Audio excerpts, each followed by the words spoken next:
En esta clase hablaré de algunas generalidades, enfatizando los elementos que encontramos en la epidermis y la dermis. Y estos elementos o estas células y componentes histológicos son relevantes, porque cuando uno empieza a estudiar y a conocer todo lo que ocurre en el momento en que introduce una aguja en el cuerpo, pues va a tener mayor intención en sus tratamientos, porque no va a colocar una aguja ciegas, sino que ahora va a tener ya los elementos histológicos y celulares, procesos fisiológicos que ocurren en el sitio de punción. Y bueno, como lo plasmo aquí en el texto, pues constituye el fundamento de los mecanismos de acción de la acupuntura. Nosotros usamos las agujas como electrodos y tenemos un lienzo sobre el cual vamos a trabajar, que es el propio cuerpo humano. Sabemos también que los efectos de la acupuntura pueden suscitarse a nivel local. Es decir, yo genero una lesión y esta lesión va a impactar en los tejidos que se encuentran en la zona donde yo coloco la aguja. He manifestado que en cualquier sitio donde funcione voy a generar una respuesta inespecífica. La ventaja de conocer la anatomía y la fisiología es que ahora voy a conocer zonas que me van a dar una respuesta más significativa y terapéutica que funcionar en cualquier parte del cuerpo. Por eso el conocimiento es poder y entre más conozcamos sobre cómo funciona nuestro cuerpo y cómo responde ante un estímulo de una aguja, me va a dar mayor eficacia terapéutica.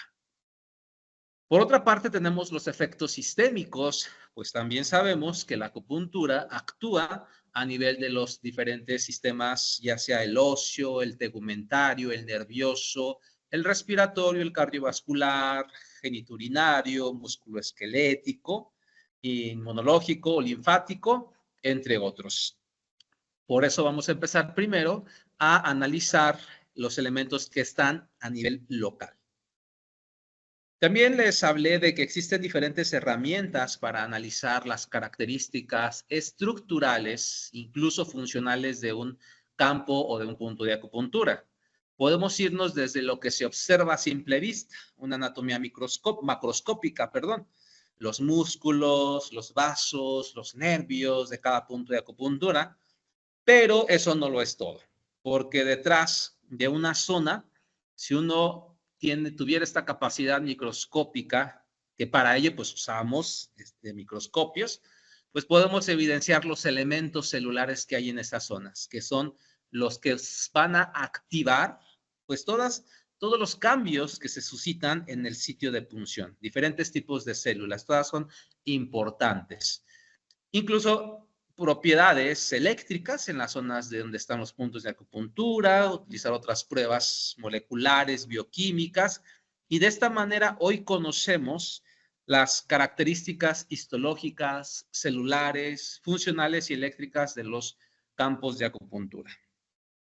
Bien, recapitulando, que la acupuntura pues está ordenada, sus mecanismos de acción están ordenados en forma de biocircuitos, haciendo una similitud a cómo se organiza la información en un sistema de cómputo o un sistema informático. Y hablábamos que pues siempre deben de haber dispositivos de recepción, sistemas de transmisión, procesamiento y transmisión de respuesta y efectores. Y esto lo podemos hacer una analogía entre los mismos elementos que está en nuestro organismo. Y el modelo de biocircuitos, cuyo artículo ya les dejé que leyeran, me entregaron también su comentario, y les hablé también en la clase anterior de estos elementos, que cada uno de ellos va a desempeñar un papel fundamental y que también a mí me permite visualizar, porque esto ustedes ya lo deben de visualizar al momento de que colocan una aguja y observan una respuesta en el paciente. Yo les comentaba que sitio donde ponemos una aguja, sitio donde debe de haber una respuesta instantánea, porque se activa un circuito reflejo, una respuesta refleja, que el paciente puede describir como Aumento en la peristalsis, pongo un punto y el paciente refiere, ay, se me están moviendo los intestinos, se empieza a producir saliva, empieza a producir jugos gástricos o se contrae el músculo o el paciente refiere cierto estado emocional. Y cuando nosotros sabemos por qué ocurren esas respuestas, pues ahora podemos dirigir nuestro tratamiento con más seguridad y con más precisión. Bueno, ahora regresando dentro de estos elementos al elemento 1, que son las estructuras que están en la zona de punción, que incluye a los receptores, pero bueno, pues hay otros elementos también como vasos, arterias, células, las cuales pues estudiaremos en esta clase. No todos son neuronas, no todos son receptores a nivel de la zona de punción de la aguja, sino que también tenemos elementos no neuronales, a los fibroblastos, a los mastocitos, a los macrófagos, incluso la matriz extracelular. Lo interesante es que pues siempre van a responder a un estímulo. Todas las células que tenemos en el punto de acupuntura, pues responden al trauma o a la lesión generada por la aguja, porque este es un cuerpo extraño. Y esta respuesta también se organiza en los 5 elementos. Es decir, que así como existe un receptor, una vía aferente, un centro de procesamiento a nivel de nervios y el sistema nervioso central, la célula es como un pequeño sistema nervioso, porque también tiene los mismos elementos. Una célula, que ejemplifico en este esquema, tiene receptores, moléculas de señalización, como si fueran las vías que mandan el mensaje, un centro de control que es el núcleo de la célula. Aquí se decide qué proteínas se sintetizan, qué proteínas se dejan de producir a través de los mecanismos de transcripción de genes, apagado de genes, activación, inhibición. Y bueno, pues en función de la señal se decide generar esta proteína que va a mandar la señal a otros efectores que pueden ser otras células. La respuesta puede ser inmediata. Algunas señales no pasan por el núcleo, sino que inmediatamente van hasta una célula vecina para mandarle el mensaje y decir, te necesitamos, porque está habiendo un cuerpo extraño y entonces pues hay que responder para proteger a nuestro cuerpo. Por lo tanto, la organización de las respuestas, tanto neuronales como no neuronales, siempre se organizan en estos 5 elementos: receptores, vías que mandan los mensajes, procesamiento de la señal, proteínas o señales efectoras y los efectores, que en este caso son las células. ¿Qué tejidos encontramos en los campos de acupuntura? Nosotros, para tener una idea más general de lo que encontramos en un campo de acupuntura, pues vamos a considerar los 4 tipos de tejidos que están presentes pues, en todo el organismo. Obviamente en diferente proporción, pero estos 4 tejidos también van a estar en los campos de acupuntura: el epitelial, el muscular, el nervioso y el conectivo. ¿Cómo se encuentran distribuidos? En función de la profundidad de la aguja, puedo observar aquí los diferentes tejidos que van a estar relacionados con la aguja. Visualicen el esquema, grábenselo, porque esto es lo que nosotros empezamos a estimular o a lesionar al momento de aplicar una aguja. Por ejemplo, no podemos decir que la acupuntura es inocua. No, la acupuntura produce una lesión. Y la primera lesión que produce es a nivel de la epidermis. Tiene que romper la epidermis o la dermis, y dependiendo de la estructura que a mí me interesa llegar con mi electrodo, con mi aguja, pues es la profundidad a la cual la voy a colocar. Puedo aplicar acupuntura superficial en determinadas condiciones, cuando quiero trabajar solo regiones cutáneas, o pacientes que son muy aprensivos a las agujas, pacientes muy ansiosos. Puedo hacer punciones superficiales, en donde la epidermis va a tener un papel muy importante. Pero después sigue la dermis, con algunos elementos celulares, como el tejido conectivo. Estas 2 estructuras las vamos a estudiar.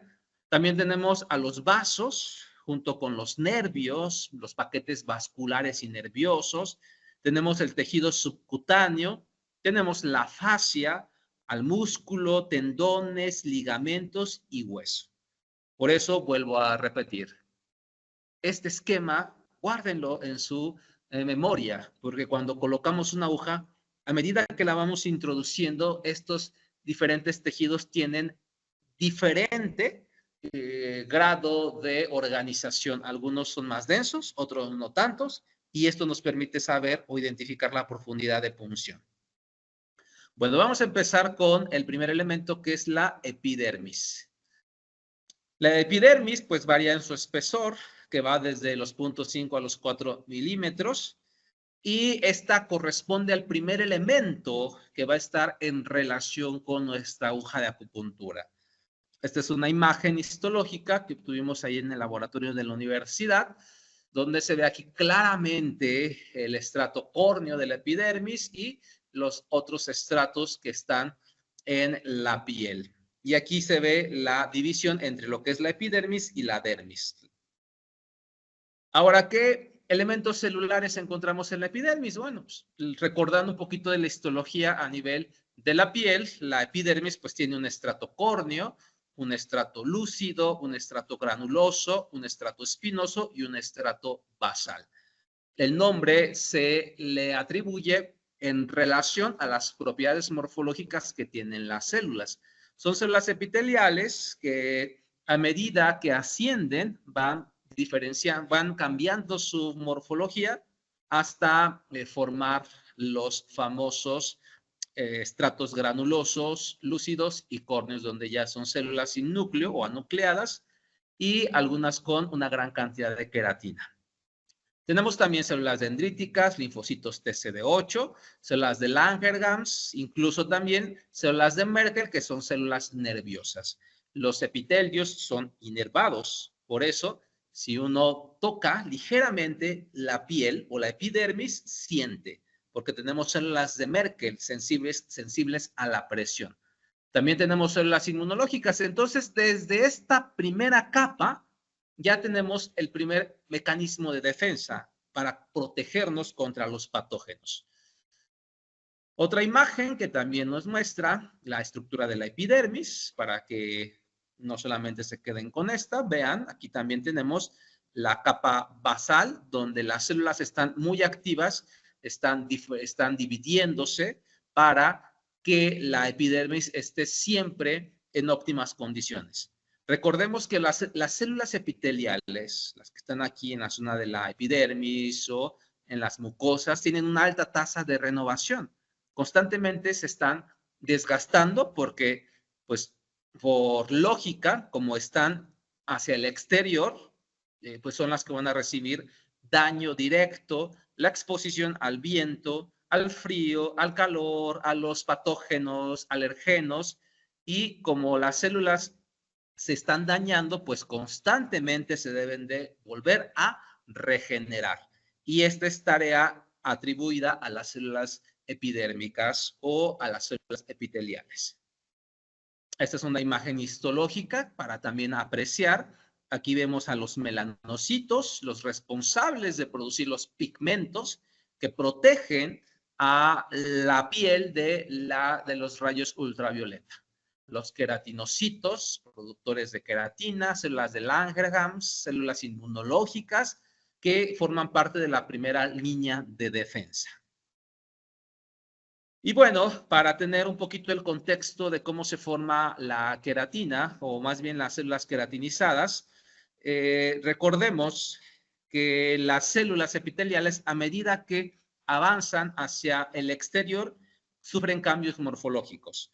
Tenemos a las células de la capa basal y estas, a medida que ascienden, van perdiendo su núcleo. Aquí el núcleo está en degeneración, pero al mismo tiempo empiezan a producir queratohialina o queratina. Si ustedes observan en esta otra parte, donde tenemos el estrato córneo, ya no tiene el núcleo, son células alargadas, pero con una gran cantidad de queratina. Y esto pues tiene una función de protección, también esta barrera contra el agua, que permiten mantener íntegros los tejidos y proteger contra la lesión de los agentes patógenos exógenos. Por eso, El tejido epitelial forma parte tanto del Weiqi, pero también del Shenqi, de los factores protectores contra los patógenos exógenos. Los melanocitos, para que los diferencien de las células epiteliales o de los queratinocitos, aquí los melanocitos, dependiendo del tipo de melanina que producen, pues va a ser la coloración que va a tener la piel, desde más claro hasta más oscuro. Por lo tanto, en esta primera capa, cuando nosotros colocamos una aguja, pues todas estas células van a empezar a actuar. La célula epitelial pues se va a romper. Y cuando una célula epitelial se rompe, libera algunos mediadores de la inflamación, como la sustancia P. Y las natural killer linfocitos, células inmunológicas, también se van a activar como parte del mecanismo de defensa, pues está recibiendo un cuerpo extraño. Tenemos células de Merkel y terminales nerviosas libres que van a mandar la señal de dolor para decirle al cerebro algo está entrando al cuerpo, activa mecanismos analgésicos o manda señales hacia células inmunológicas para que vengan y ayuden a reparar lo que se está lesionando. Y bueno, los queratinocitos, como les comentaba, los que producen la queratina. ¿Y cuáles son las implicaciones funcionales de la epidermis para la acupuntura? Si lo traducimos al lenguaje del marco teórico filosófico de la medicina tradicional china, sabemos que existe una capa Weiqi, que es la capa protectora que viene de la energía del pulmón. Y el pulmón pues también influye sobre la piel. Por eso la epidermis, primero debemos entender que es una barrera física, evita que los patógenos ingresen a la epidermis. En la epidermis ya tenemos vasos sanguíneos y si entra un patógeno a la epidermis puede entrar al torrente circulatorio general. Pero la epidermis es avascular, no se observa aquí ningún vaso. ¿Por qué? Porque primero es una barrera. Imagínense si llegara aquí una bacteria y se mete al vaso, pues puede pasar a todo nuestro sistema interno y entonces generar estragos en nuestro organismo. Pero como la epidermis es avascular, pues sirve como barrera, pero tiene células inmunológicas, entonces esa barrera nos está protegiendo. Cuando nosotros lesionamos el epidermis, como se ve en este esquema, inmediatamente las células liberan mediadores de la inflamación. Y estos mediadores de la inflamación, pues son fuente de señales químicas que van a atraer otras células inmunológicas hacia la zona donde se está produciendo el daño. Y estas células inmunológicas pueden ser residentes, es decir, que están en la misma epidermis, como las que les comenté anteriormente, o la señal química que se está liberando por la lesión de las células epidérmicas, de las células, sí, de la epidermis, pueden llegar hasta el torrente circulatorio y activar mecanismos de extravasación para que migren las células inmunológicas y lleguen hacia donde está la lesión. Por eso, dice la filosofía china, sitio donde yo coloco una aguja, sitio donde voy a mover Sue y Qi. Y es una respuesta inespecífica, porque donde quiera que yo ponga una aguja, pues voy a generar esta respuesta inespecífica. Lesiono, libero mediadores de la inflamación y esto atrae células inmunológicas hacia la zona de punción. Y los cambios vasculares que se producen, pues también son resultado de la liberación de estos mediadores de la inflamación. Y esto nosotros lo vemos reflejado pues como el eritema en la zona donde se colocó la aguja. Por eso debemos de conocer estos mecanismos para que nosotros le expliquemos al paciente que cuando le coloquemos acupuntura va a sentir comezón porque se libera histamina, va a sentir un ligero edema, es pequeño, un pequeño edema en la zona de punción o eritema. ¿Qué tanto eritema, qué tanta inflamación, qué tanto edema o qué tanto plurito puede haber? Depende de la capacidad inmunológica del paciente y de su tolerancia. Hay pacientes que se ponen así como otros que es muy poca el eritema, porque responden de diferente forma al estímulo acupuntural. Y nosotros sabemos pues que estos cambios se producen porque hay una vasodilatación en la zona de punción, se liberan mediadores de la inflamación, hay una extravasación de elementos inmunológicos y un ligero edema también por la extravasación de líquido hacia la matriz extracelular. Esta lesión que nosotros realizamos con la aguja es una forma de hacerle recordar a nuestro cuerpo que necesita activar mecanismos de reparación. Nosotros cuando estábamos en aquella época de cazadores, que salíamos y nos exponíamos a la intemperie, nos caíamos, nos cortábamos, nos punzábamos con hierba, con maleza, pues todo eso fortalecía nuestro sistema inmunológico, porque el cuerpo activaba mecanismos de reparación celular. Ahora estamos aislados en un departamento, evitamos exponernos a cambios de temperaturas, cambiamos nuestro mismo ambiente con la aclimatación, etcétera. Eso hace que nuestros mecanismos de reparación celular, pues poco a poco vayan mermando. Y por lo tanto, de repente llega un agresor, sufrimos una lesión. Como el cuerpo no se ha estado entrenando para reparar, el tiempo de reparación en ese tejido va a ser mucho mayor que en aquel organismo que sabe cómo reparar el tejido, porque constantemente ha estado recibiendo un estrés, pero un estrés que se puede manejar. Y la acupuntura aquí asume un papel muy importante como medicina preventiva. Por eso cuando le decimos a los pacientes es que acudir a acupuntura no solo es cuando usted esté enfermo, sino que le fortalece su energía protectiva. ¿Y cuál es la energía protectiva? Pues los mecanismos de reparación celular, le fortalece su sistema inmunológico, le aumenta la circulación sanguínea y esto moviliza nutrientes, moviliza radicales libres para que sus células estén en una óptima función. Y esto pues lo podemos hacer con acupuntura cutánea o usando tachuelas, algo que impacte a nivel de la epidermis.